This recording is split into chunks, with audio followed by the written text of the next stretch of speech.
Periodic orbits and limit cycles are invariant sets that you may find in the phase portraits of nonlinear systems. A limit cycle is defined as a non-trivial isolated periodic orbit. So what does this mean? A periodic orbit is a trajectory in the phase plane describing a periodic solution. That is, a solution for which there exists some time period, capital T, such that the solution repeats itself after this time period, meaning that x evaluated at time t plus capital T has the same value as x evaluated at time t. Clearly, this means that the resulting trajectory in the phase portrait is closed, meaning that the trajectory bites its own tail. That it is isolated means that its neighbor trajectories are not periodic orbits. Specifically, the neighbor trajectories of a limit cycle will be spirals that either converge towards or away from the limit cycle. Multiple limit cycles can surround each other, but only with spiral trajectories in between them. So note that the center trajectory is surrounding an equilibrium point that is classified as a center, which can look like this. These trajectories are not limit cycles. They are periodic orbits, but they are not isolated. And non-trivial means that we exclude constant solutions corresponding to equilibrium points. Clearly, an equilibrium point, like here at the origin, is a periodic orbit. Just check the definition of a periodic orbit with an arbitrary choice of time period. But by the definition, equilibrium points do not qualify as limit cycles. Note that linear systems do not have limit cycles. Limit cycles can only occur in nonlinear systems. An example of systems that have limit cycles are the nonlinear system describing the temperature in a room that is controlled by a relay with hysteresis. This is a commonly used controller, and using such a control system will always produce oscillations about the reference temperature, and these oscillations are motion along a limit cycle. Another example is the system describing the course of a ship that has a backlash nonlinearity in its rudder machine. The course of the ship will then oscillate about the reference heading, creating a zigzag ship motion around the desired straight line path.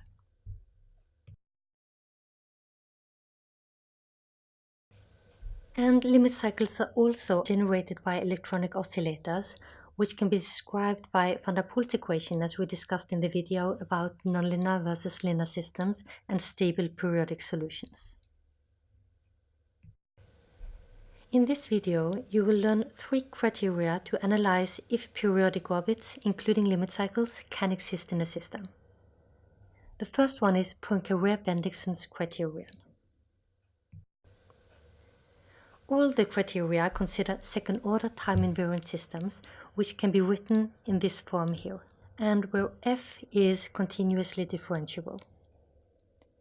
To use Poincaré-Bendixsen's criterion, we will look to see if we can find a closed bounded subset M on the plane that satisfies certain conditions. But first, let us recall what we mean by closed and bounded. A closed ball is often written B for ball, R gives the radius, and square brackets are used to indicate that the ball is closed. The center of the ball is some state x0. The closed ball around x0 is defined as all the elements in the metric space. Capital X, remember that a metric space means that we have a distance function available, for which the distance between the element x and x0 is less than or equal to the radius r. So in our case, the metric space X is the state of 2-dimensional vectors, and a closed ball around some state x 0 will be all the states within a circle with radius r, including the border. So the closed ball contains its boundary, and this is the intuitive understanding of closed sets. The boundary is part of the set. An open ball, on the other hand, does not contain its boundary. It is written B for ball, R for radius, and parentheses are used to indicate that the ball is open. The center of the ball is some state x0. And the open ball around x0 is defined as all the elements in the metric space for which the distance between the element and the center of the ball, x0, is strictly less than the radius r. So for two-dimensional vectors, an open ball around some state x0 will be all states within a circle with radius r, but excluding the states on the boundary. So the open ball does not contain its boundary, and this is the intuitive understanding of open sets. The boundary is not part of the set. What about the set being bounded? What does that mean? Mathematically spoken, it means that there exists some constant that is a strict upper bound on the distance between any 2 points x and y in the set. So for any 2 elements x and y, the distance between them is strictly less than c. So to illustrate this, we have some set M, and for any 2 elements in this set M, x and y, the distance between them needs to be strictly less than c. Put in another way, the set can be enclosed by a circle which has diameter c. So to use the Poincare-Bendixson criterion, we must be able to find a set M that is closed and bounded and that satisfies certain conditions. M must either contain no equilibrium points, or it can contain one and only one equilibrium point, and this should have the property that the eigenvalues of the Jacobian matrix evaluated at this point have positive real parts. And we remember from the classification of equilibrium points that this means that the equilibrium point is either an unstable focus or an unstable node. Also, every trajectory starting in M should stay in M for all future time. In other words, M is a positively invariant set. If these conditions are satisfied, then M contains a periodic orbit of the system. To find the set M satisfying these conditions, we often use closed curves defined by the equation v of x equals c, where c is some positive constant and v is some continuously differentiable scalar function. So v maps the two-dimensional state, which is an element in R2, to a scalar number. And it is continuously differentiable. The choice of function v decides which kind of curve that v of x equals z describes. It can, for instance, be chosen as a circle or an ellipse. Let's illustrate this with an example. Consider the harmonic oscillator given by these equations here. The derivative of x1 is x2, and the derivative of x2 is minus x1. This is a linear system, where the system matrix A is this one, which has eigenvalues plus minus j. So pause the video for a second and answer the following questions. What is the equilibrium point of this system? And which kind of equilibrium point is this, according to the classification that you learned when doing a local analysis?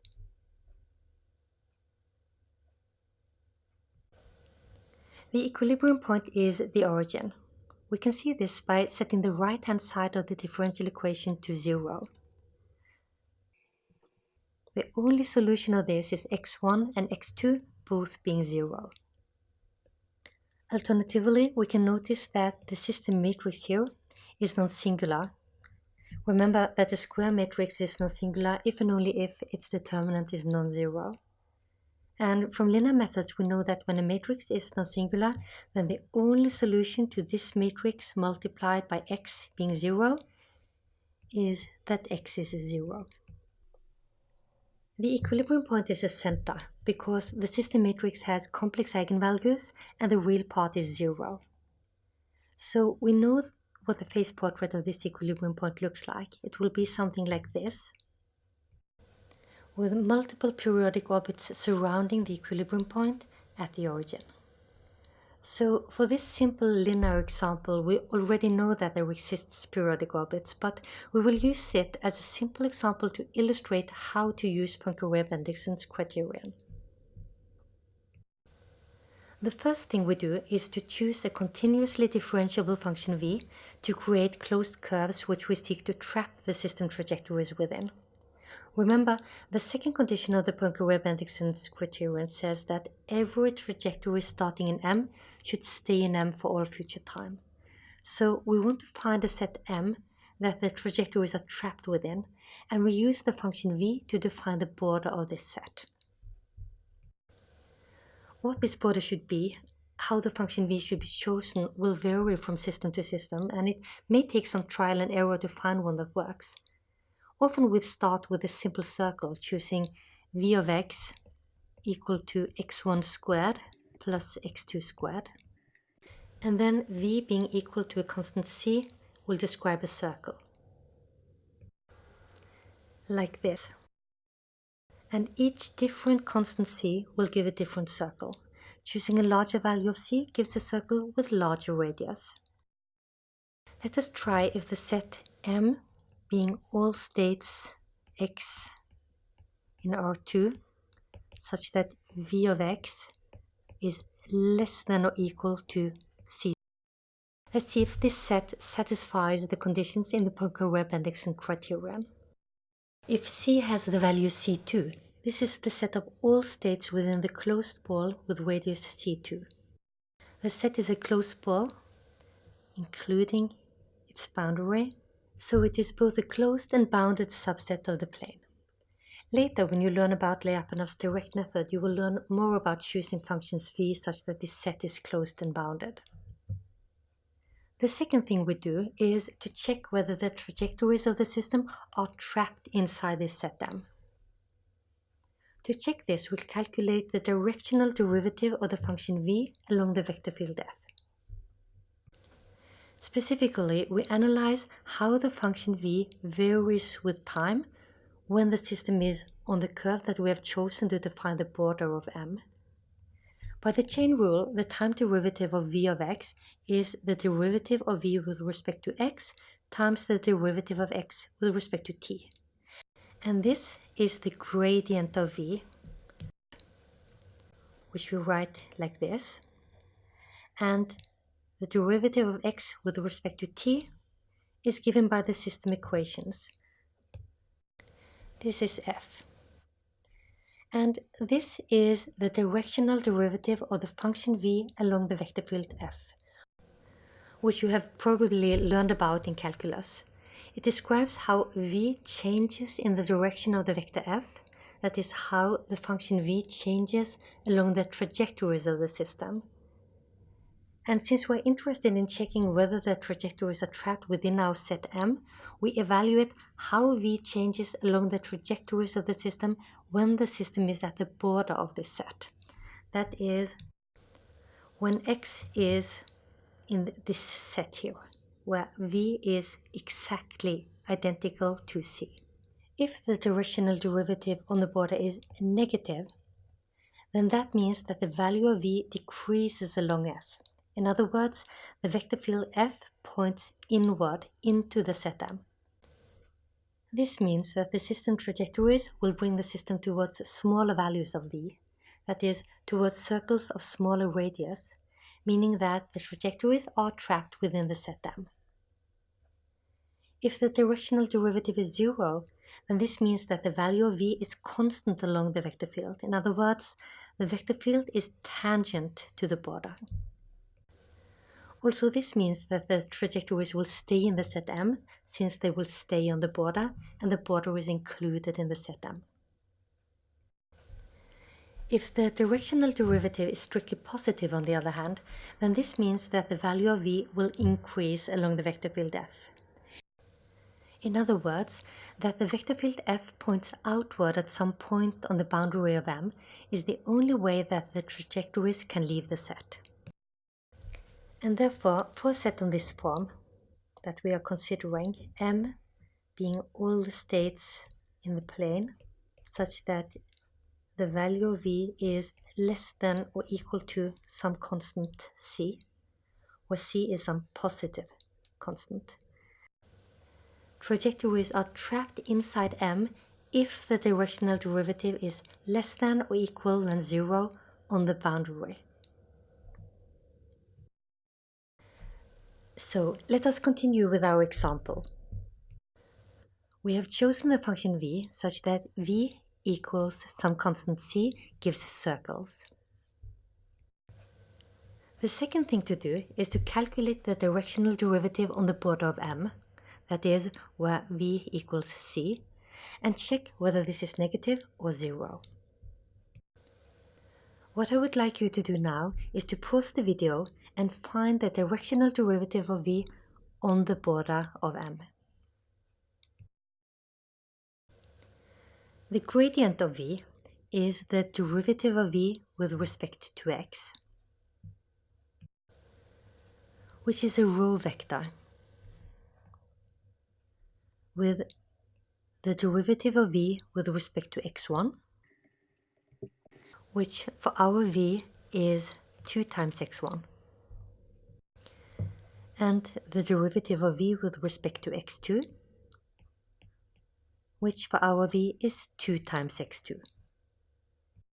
The vector function f is given by the system's equations, which were in the form x dot equals f of x, and is thus a column vector with the elements x2 and minus x1.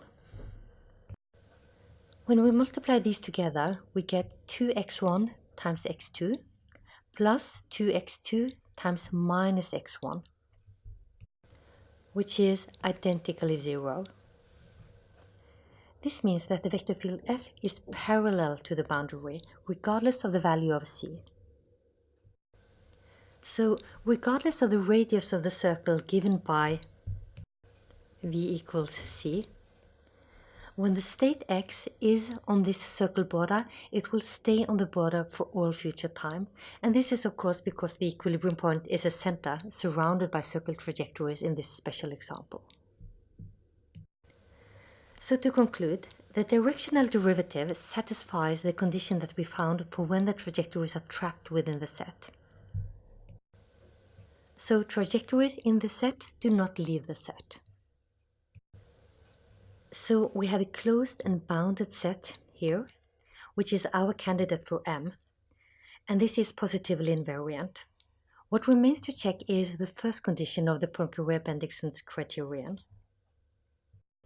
The one that said that the set M should either contain no equilibrium points, or it should contain only one equilibrium point, and this would have to be an unstable focus or an unstable node.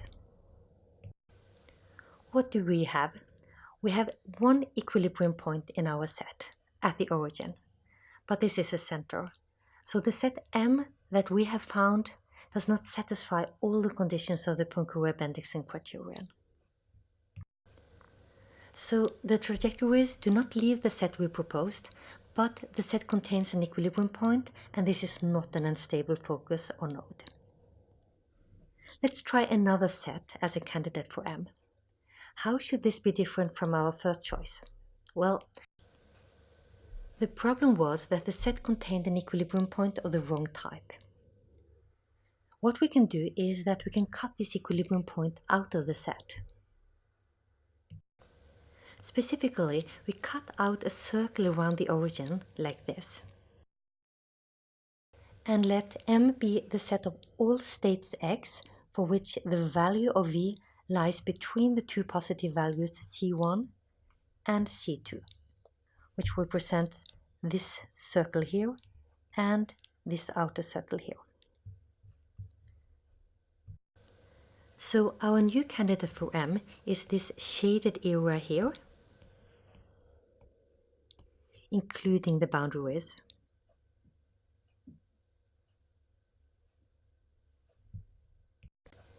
Our new set is an annular region, and for such an annular region to have the trajectories trapped inside, we need that the directional derivative of v along the vector field f on the boundary where v of x equals c2, that is on the outer boundary, is negative or 0 for all states on the boundary.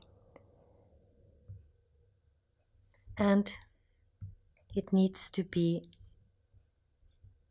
positive or 0 on the inner boundary for all the states where v equals c1. Meaning that the vector field points inward or is tangent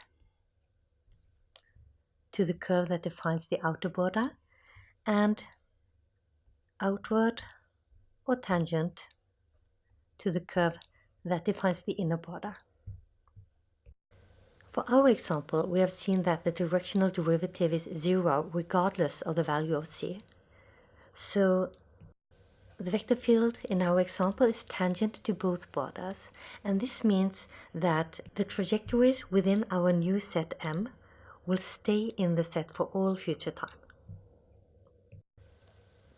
We have thus found a set M that satisfies all the conditions in the Poincare-Bendixson criterion. The set is closed and bounded, it does not contain any equilibrium points, and every trajectory starting in M will stay in M for all future time. The criterion then states that there exists a periodic orbit in this set. Since this is a linear system which is easy to analyze using also other tools, we know that the electronic oscillator actually has a continuum of periodic orbits. And this example therefore also illustrates that the Poincare-Bendixson criterion ensures existence but not uniqueness of periodic orbits within the set. This kind of analysis may feel a bit new and strange at this moment, but you will get very used to working with these kinds of functions and directional derivatives when we later get to Lyapunov's direct method. The next criterion to learn is the Bendixson criterion, which is often called Bendixson's negative criterion, since it's a criterion to rule out the existence of periodic orbits. Again, we consider second-order time-invariant systems, which can be written in this form here, and where f is continuously differentiable. The criterion says that if, on a simply connected region D of the plane, this expression here is not identically 0 and does not change sign, then the system has no periodic orbits lying entirely in D. So, what do we mean by a simply connected region? A region D is simply connected if, for every simple closed curve C in this region D, and by a simple curve we mean a curve that does not intersect itself, the inner region of C is a subset of D. The interior of any circle, for example, is simply connected. For any simple closed curve C in the interior of the circle, the interior of the curve will be a subset of the circle. While the angular region that we considered earlier is not simply connected. We can draw a simple closed curve like this one, and we see that its interior is not contained in the angular region. In other words, that the set is simply connected means that it does not contain any holes. Given such a simply connected region D, we calculate this expression here. The derivative of f1 with respect to x1 plus the derivative of f2 with respect to x2. And if this expression is not identically 0 and does not change sign, then there is no periodic orbit that is entirely contained in D. The third criterion regarding existence of periodic orbits for second-order time-invariant systems is called the index theorem. This relates the existence of periodic orbits with the existence of equilibrium points. Specifically, it says that if C is a periodic orbit, then the sum of the indexes of the equilibrium points within C has to be 1. What you need to know in order to use this theorem is that the index of a node is 1, and the same is the index of a focus and the index of a center, while the index of a saddle point is -1. The index theorem gives a necessary condition. Statement A being true implies that statement B is true. And from logics, we know that this is equivalent to statement B being false, implies that statement A is false. And this is how we usually use the index theorem. If the system has equilibrium points and the indexes of the equilibrium points do not add up to a +1, then these equilibrium points cannot be surrounded by a periodic orbit. Take for instance this case. We have a periodic orbit, C, and it does not contain any equilibrium points. Pause the video for a little bit and consider whether this is a possible situation or not.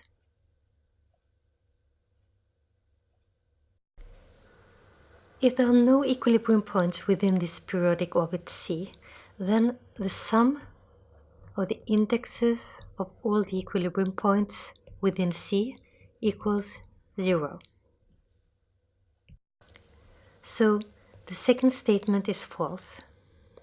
And then this implies that the first statement is false. So by the index theorem, this here is an impossible situation, that we have a periodic orbit without any equilibrium points inside. So the take-home message from this case is that inside any periodic orbit, there must be at least one equilibrium point. What about this case then? We have a periodic orbit C, and inside this there is one equilibrium point, and this is a saddle point. The index of a saddle point is -1, and since this is the only equilibrium point, the sum of the indexes of all the equilibrium points inside C is -1. So also for this case, the index theorem says that this is not a possible scenario. A periodic orbit cannot contain only a saddle point. What if we add a center and a node inside C then? Then the scenario becomes possible. The sum of indexes is now -1 for the saddle point, +1 for the center, and +1 for the node, which adds up to +1.